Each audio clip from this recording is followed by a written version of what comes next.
खबर रायपुर से है। सीएम भूपेश बघेल ने घोषणा की है, चिटफंड एजेंट्स पर दर्ज एफआईआर वापस लेने की घोषणा है। ये मुख्यमंत्री भूपेश बघेल की। चिटफंड एजेंट्स पर दर्ज एफआईआर वापस की जाएंगी। छत्तीसगढ़ में सैकड़ों लोगों पर एफआईआर दर्ज है। कांग्रेस ने चिटफंड की राशि लौटाने का घोषणा पत्र में ऐलान भी किया था। तो इस वक्त की बड़ी खबर है, सीएम भूपेश बघेल ने चिटफंड एजेंट्स पर दर्ज एफआईआर वापस लेने की घोषणा की है।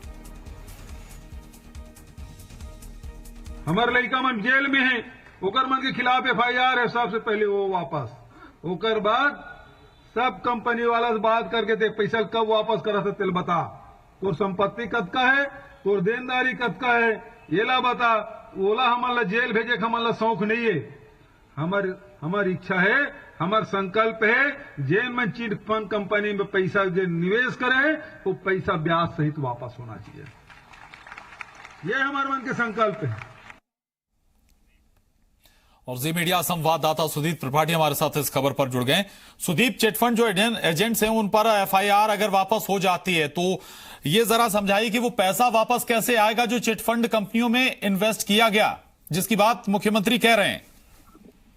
देखिए, इसमें कई तरह के सवाल भी खड़े होते हैं, क्योंकि पहले मुख्यमंत्री ने ये कहा था कि चिटफंड कंपनियों से सभी को पर कार्रवाई की जाएगी और उसके बाद पूरे जो पैसे हैं उनके वो निवेशकों को वापस दिलवाया जाएगा, ये उन्होंने कहा था। लेकिन अब जो है उन्होंने अपने बयान में थोड़ा बदलाव किया। ये तब की बात हो रही है जब सरकार नहीं बनी थी और उस दौरान जो कांग्रेस के राष्ट्रीय प्रवक्ता है रणदीप सुरजेवाला, वो जब छत्तीसगढ़ में आके उन्होंने चिटफंड कंपनियों को लेकर सवाल खड़े किया था और कार्रवाई न होने की वजह से मौजूद पिछली सरकार पर सवाल खड़े किए थे। आज भूपेश बघेल ने ये कहा है इस पूरे मामले में कि वो चिटफंड कंपनियों को एक मौका देना चाहते हैं, उनके खिलाफ जो दर्ज एफआईआर उसको वापस लेंगे और वापस लिए जाने के बाद उनसे जो देनदारी है पब्लिक को और जो निवेशकों को जो देनदारी है उनकी, उस पर बातचीत करके और उनसे पैसा वापस दिलवाने का प्रयास करेंगे। तो ये अपने आप में सवाल इसलिए खड़े होते हैं इसको लेकर कि जाहिर सी बात है, अगर आपने एफआईआर वापस ले लिया तो उन पर दबाव किसी प्रकार का नहीं रहेगा। क्या सरकार इस बात की गारंटी देगी कि अगर वो फिर से पैसा वापस ना किए तो वापस उन पर एफआईआर होगा, वापस उन पर कार्रवाई की जाएगी? क्या सरकार इस बात की अगर गारंटी देती है तो ये मामला सही है। लेकिन जाहिर सी बात है कि जो निवेशक है वो इस पूरे मामले को लेकर पूरी तरीके से सहमत ना हो। लेकिन ये जरूर है कि सुदीप, एक सवाल और भी उठता है, ये एजेंट्स जिस कंपनी के लिए इन एजेंट्स ने पैसा कलेक्ट किया, पैसे कलेक्शन किए, वो कंपनी तो पैसे लेकर भाग गई, चली भी गई। अब उससे कैसे वसूली करेंगे ये एजेंट्स? कैसे जो निवेशक हैं उन तक पहुंचाएंगे वापस?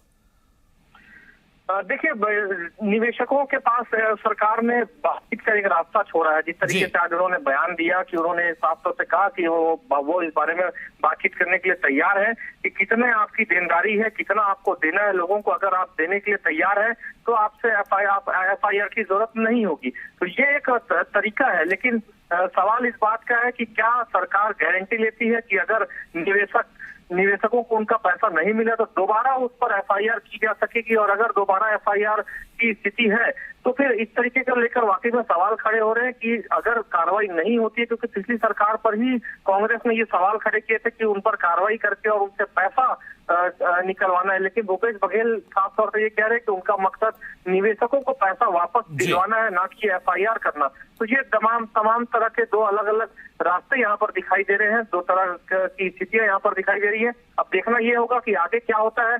क्या एफआईआर वापस लिए जाने के बाद क्या निवेशकों के पैसा मिलने की गारंटी होगी या नहीं होगी, ये देखने वाली बात होगी। बिल्कुल, बहुत शुक्रिया आपका इस पूरी बातचीत के लिए, जानकारी के लिए।